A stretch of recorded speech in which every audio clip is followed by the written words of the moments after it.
Redeem Academy. Hey, what's up, science squirrels? My name is Johnny. Welcome to Redeem Academy. I am here to help you make the most of your education while giving God the glory he deserves. We're in the middle of a unit called What is Biology? Flip inside this little notebook and you will see lesson 4, Pathology. If you don't have a notebook, go to my website, redeemacademy.org. You can get one. Links in the description. Big question today. How do the ideas of Pasteur and Tour demonstrate the need for a creator? Hey, so over the course of the curriculum I'm creating, I'm going to share with you probably 3 to 5 just rock solid arguments for the existence of God. Today is one of them. Now I'm going to be telling you about 2 scientists today. One of them, he is still very much alive. Doesn't have a date down here.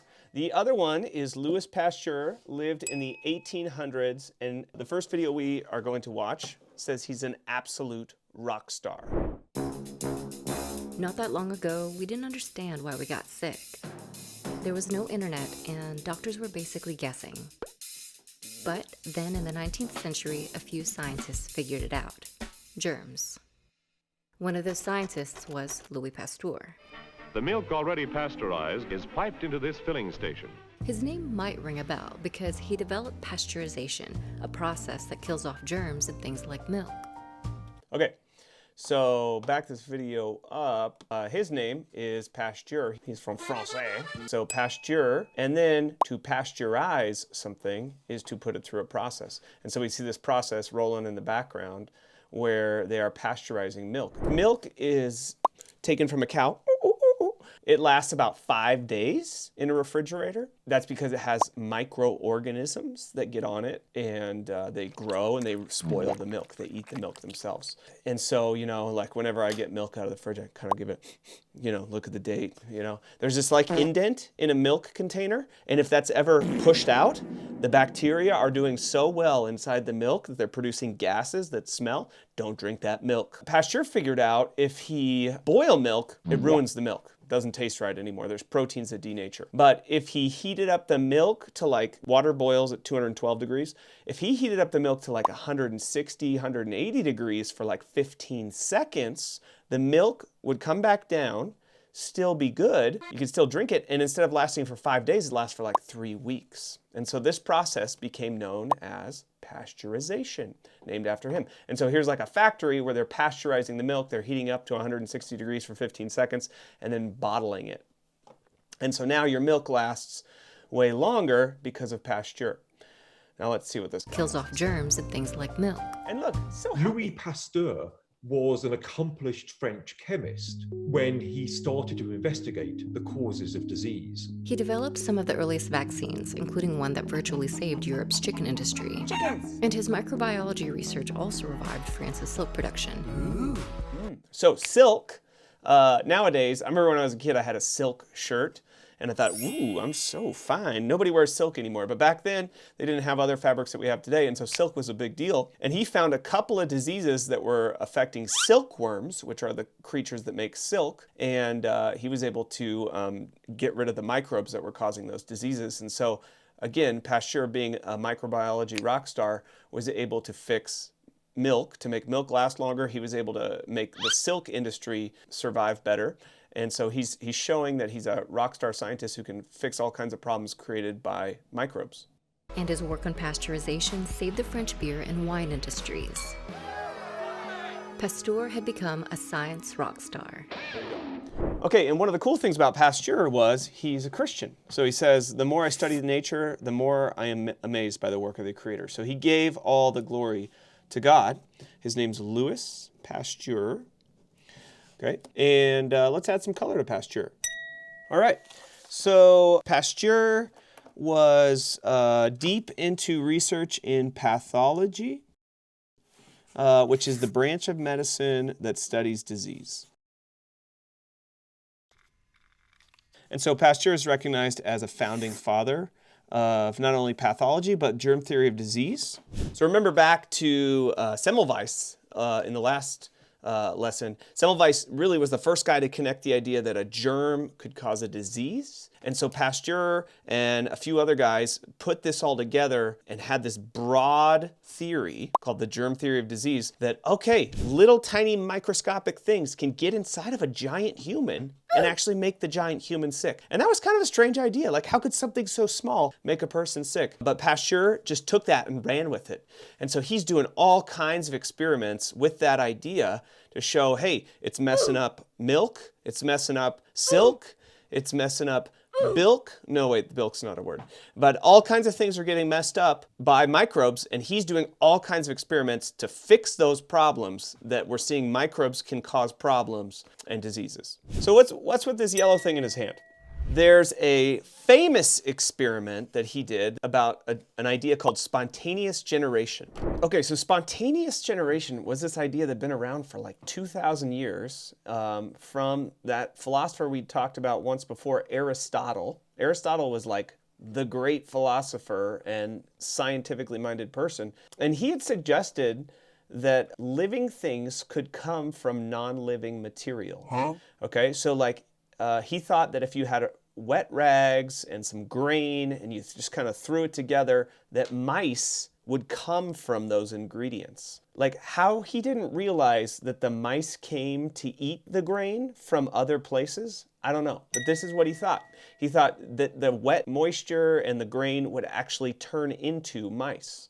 Okay, another example, frogs. He thought that frogs, the pond water, literally could turn into frogs. So it's not that frogs came from tadpoles and tadpoles were laid by other frogs, but he thought that pond water actually turned into frogs. Okay, and then one more example of spontaneous generation that people believe this for 2,000 years. They thought that maggots came from meat. So they literally thought that meat would spontaneously turn into maggots, because whenever you see like a dead animal on the side of the road, one time I like pulled over on the side of the road and one of my kids is freaking out in the back of the car or something, and my wife's like, hold on.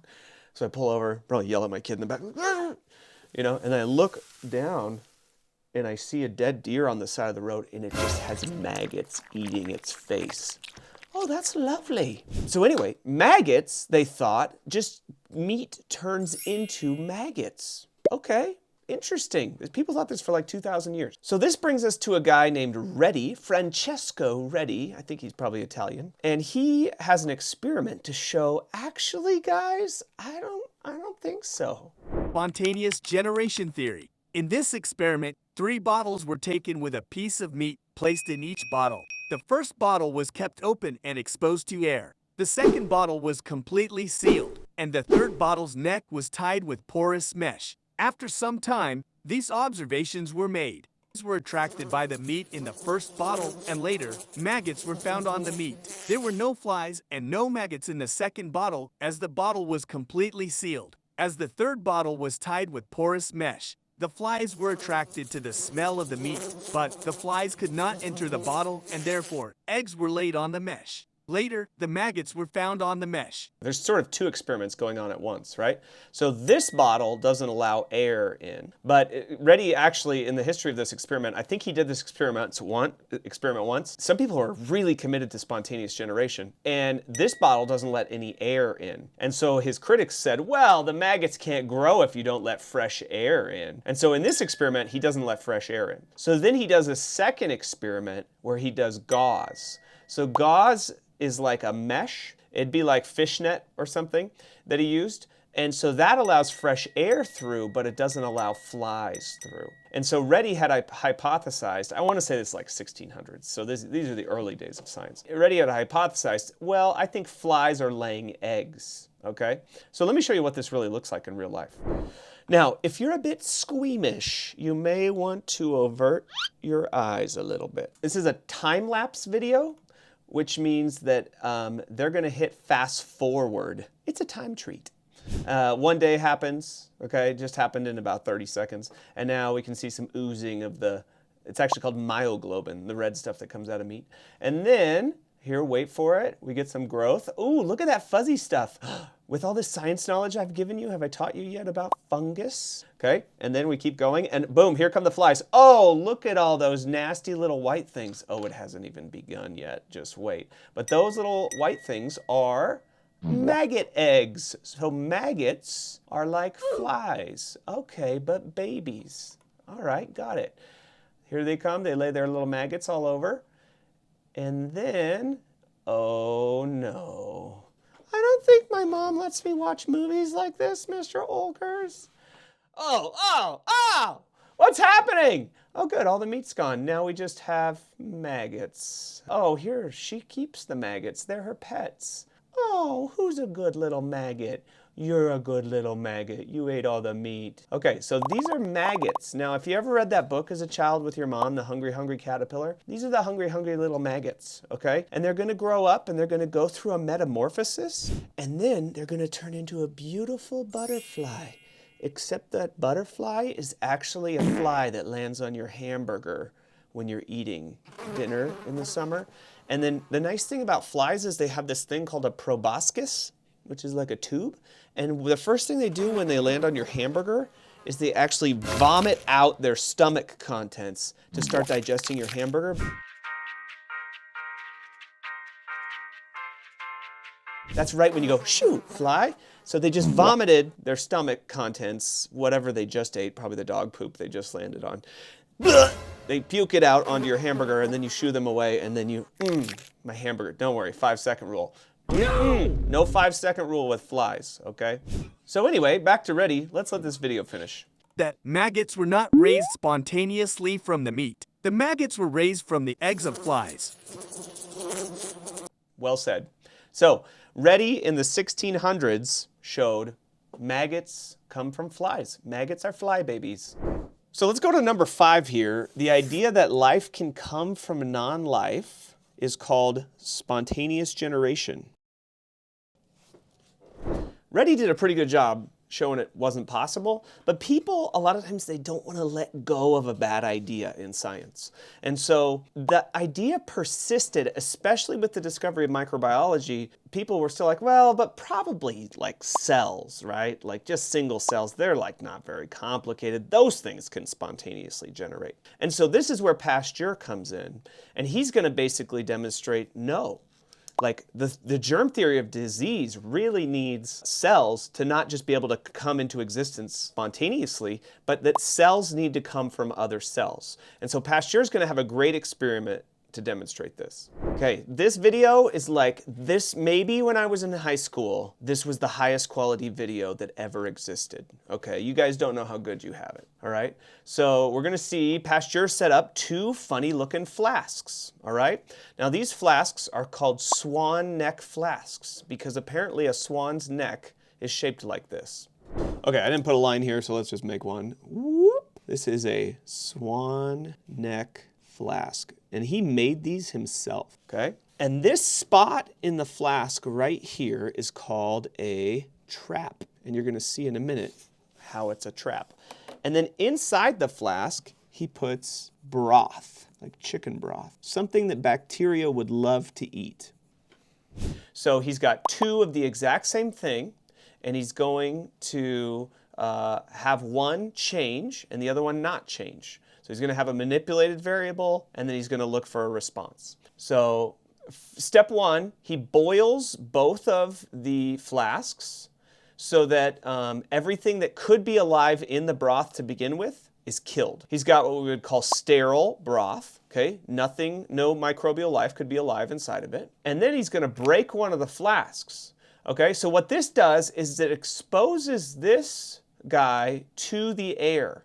Now, there are potentially spores in the air, but this guy is going to be able to catch all the spores. The spores won't be able to float up through this funny flask. And so this animation does a great job of showing this. A spore is like, you're a bacteria, you're a single cell, and the world is drying out, okay? You normally live in water, and then suddenly the world is drying out. What you do is you like freeze dry yourself, okay? So you suck all the water out of yourself and you turn yourself into like the dry version of yourself that's like a mummy, and you turn into a tiny little dust particle, and then you become like weightless and you can float through the air. And so these little tiny spores, they just float through the air, waiting to land on water. And when they hit water again, they can reanimate. And when they become wet again, they can turn back into a bacteria. Here come the spores. They're just part of the dust in the air. And so the spores go into this broth, but they accumulate as dust down here, and this traps the spores. Like I said, back when I was in high school in the year 2000, this was as high quality as the animations got. Watch this. Oh, wait for it. The broth turns a different color. Oh my gosh, this broth has become infected with bacteria and maybe some fungus, whereas this broth stays clear. Now here's what's amazing. Check this out.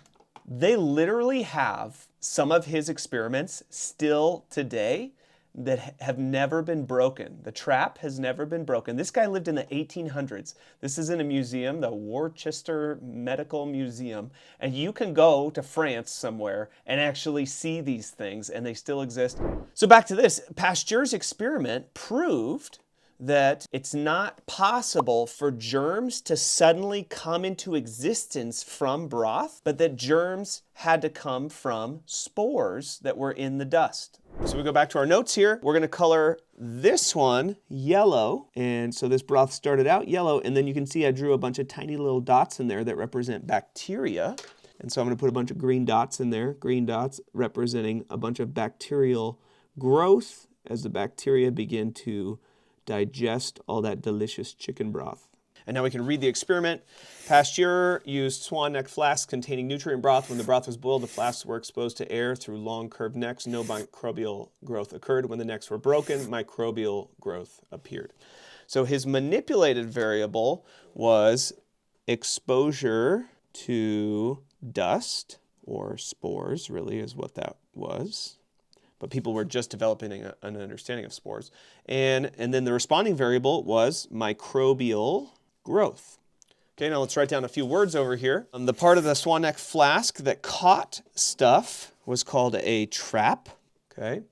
Microscopic organisms that can eat leftover food are called bacteria. And a mummified-like version of bacteria that can reanimate when wet is called a spore. Okay, so Pasteur, with his experiment, pretty much killed spontaneous generation. Yes, science! People stopped saying that, okay? They stopped using the phrase spontaneous generation. But this idea started to arise called the origin of life. And in the 1920s and 30s, people started talking about what was called a primordial soup. And it was basically still spontaneous generation, this idea that somehow life originated in a nasty, stinking pond. Soup. Okay, but just one time, okay? Just one time, lightning strikes the stinky pond and pff, life comes into existence. Just one miracle, just this one time, okay? And that way we don't have to say God exists. And they just didn't call it spontaneous generation anymore. They started calling it abiogenesis. Nobody knows the origin of life. Nobody has ever known the origin of life. Scientists believe that they have synthesized almost all the remaining chemical building blocks of life. But people assume, very much like the Babylonians assumed, that it came out of a stinking pond. In the beginning, there was only undifferentiated water swirling in chaos. You look in any textbook, from elementary school to advanced college textbooks, and it will speak of the primordial soup model. I'm boiling up some primordial soup. Life came out of that there were molecules that came together and they formed higher order structures, and that formed a cell, and that led to life. That is a bunch of nonsense. That is a bunch of nonsense. And if you grew up in public school like I did, you get taught this in science classes like it's an absolute fact. And when you go to college, oh yeah, this is the truth. And what's crazy is when you look into it, you discover there's nothing there, man. It's just smoke and mirrors. They don't have any explanation for this stuff. It's a fairy tale that they just believe in. So one of the top chemists in the world, his name is James Tour. He's the next guy we're going to talk about. Okay, so let's label him. And let's add some color. All right, there's Dr. Tour. Yeah, oh, he's a doctor. Let's add that in. Nowadays, when you are a professor of chemistry or you get your PhD in chemistry, you are a doctor. You have a doctorate in chemistry. So he's Dr. James Tour. All right, so here's a picture that represents primordial soup. Let's add some color to it. I think the first thing I'd like to tell you about him is all these other guys, you know, they're dead and they lived hundreds of years ago. Dr. Tour he's probably like 50, 55 right now, 60. And he is an on-fire Christian. So I want to first introduce you just to the way he talks about Jesus. And I got on my knees and I said, Lord, forgive me, come into my life. And all of a sudden I felt this amazing peace just start filling the room. And I had never known anything like this before. And then all of a sudden, to my right, somebody was standing. The presence of Jesus was so strong. It wasn't an optical thing.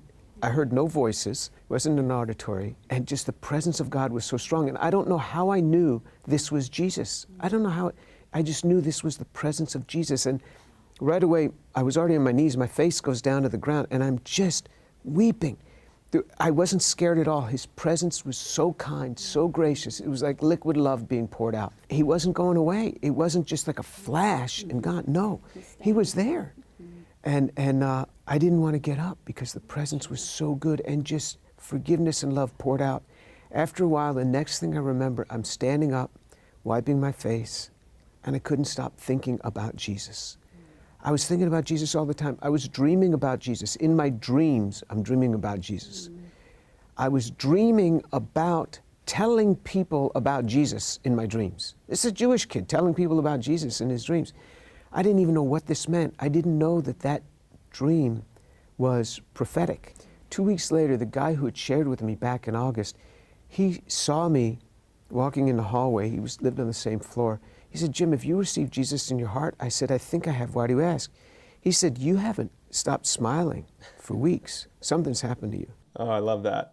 So he got saved his freshman year in college, like I think first term, and that's my story too. And so it's just so cool to hear that. And he's Jewish, and so that adds a really cool aspect to his story. So anyway, he's just this awesome Christian guy, you know, that you'd just be friends with. I mean, I'm a 40-year-old man, but you guys are not. But and then he happens to be one of the top chemists in the world. And so he's written over 700 peer-reviewed scientific papers, which, you know, to a middle schooler is probably like, what does that mean? But I mean, he's one of the top 10, according to one way of ranking scientists, where they look at how many papers they've published and how many people have cited those papers. In 2009, he had been cited 17,000 times for his papers that he publishes. That's a real scientist, okay? According to one way they rank scientists, and this is like mathematical rankings based on how many times you've been cited, he was in the top 10 for all chemists. And that was in 2009. He's probably only gone up quite a bit.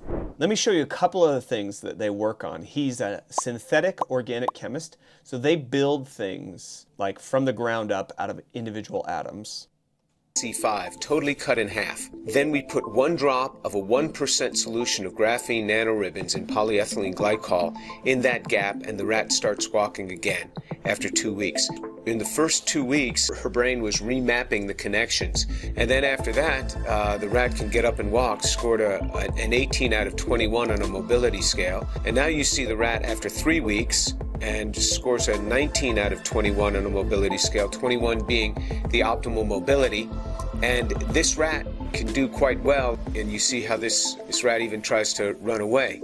The rat tries to run away because they cut its spinal cord. So they're working with graphene, which is a molecule that looks like a tube, and it's made out of carbon atoms that are arranged in a really interesting circular pattern. And they're using it to try to heal severed spinal cords. If you break your spinal cord, like you're done. You're paralyzed from that spot down. And so they, like that rat had a severed spinal cord, and they worked with some nanotechnology to heal it. And so like the goal is like get that to humans. Okay, this is really cool. They build these tiny, this is called nanotechnology. They build these tiny race cars. Look at this. Does this look like a racetrack to you? Does this look like a car? Well, last weekend, 6 teams took to the track in Toulouse in France for the world's first nano car race. All those things that just flashed by are nano cars, and there's like teams from different universities who are all racing their nano cars against each other. So literally every bump that you see in here, the worst artist ever. But every bump that you see in here, it represents one atom. So that thing where they said, does this look like a racetrack to you? It was a sheet of atoms. And those circles I'm drawing are the atoms of that piece of metal. And then this guy right here is the car they've created. They've literally somehow, and this is what James Tour does, synthetic, okay, which means to create, organic, out of carbon, synthetic organic chemistry. They're literally building molecules out of carbon from the ground up, like one atom at a time. This is so hard. And they're building little race cars out of carbon. So check this out. Watch it actually move. Watch it actually drive. You can see the wheels. Atom out of place. And that does take some time to prepare. That's absolutely incredible that a person could do that. And you're going to see as you follow biology this year, there's all kinds of little machines that God built inside of our cells that do way more amazing things than that. But just to watch that one more time, this little car an atom out of runs or and that drives does take some time to down prepare. the metal track.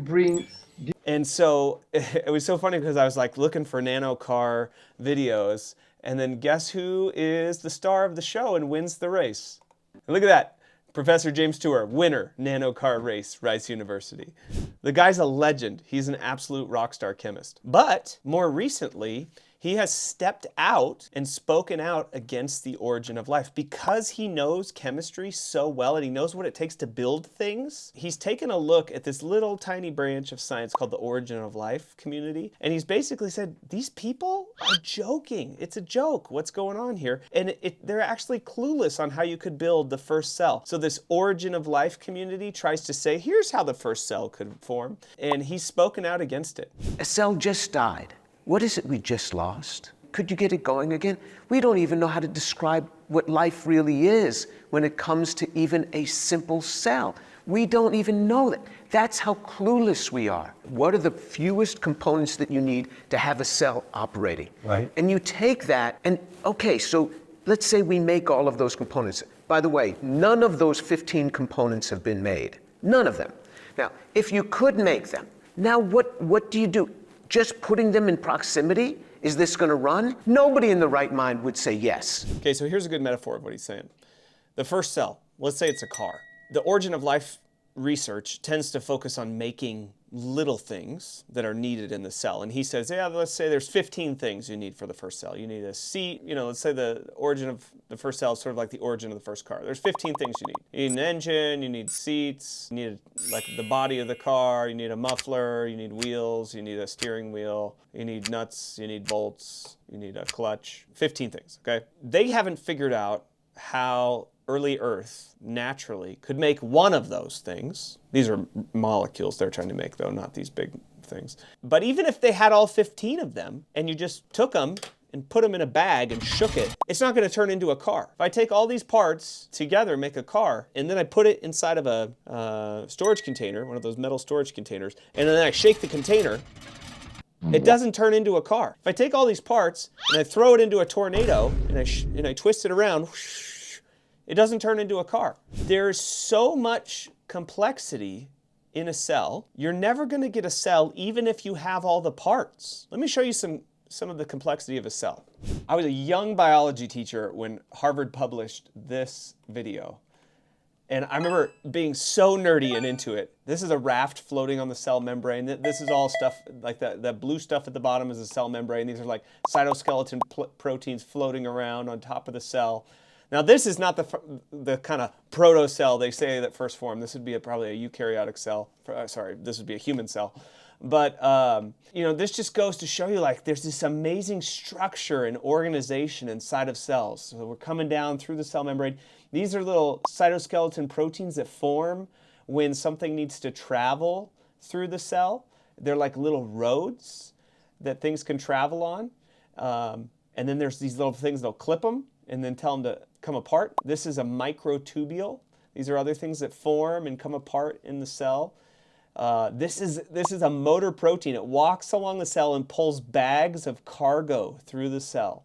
This is like one of the coolest things in the cell, is these little motor proteins. They look like they're like self-aware or something, but they're not. They're just little molecules, sort of like those cars that James Tour builds. That's the nucleus. We're looking at DNA coming out of the nucleus. DNA is stored in the nucleus, but it has to come out of the nucleus, not as DNA, but as RNA, and then it gets copied. So this is the copying probably of RNA, or sorry, not the copying, but the reading of RNA to make protein. And that's got to happen. You got to have DNA, RNA, and protein at the start. Although I guess they want to say there's just RNA somehow at the start, even though there's no living things that currently function that way.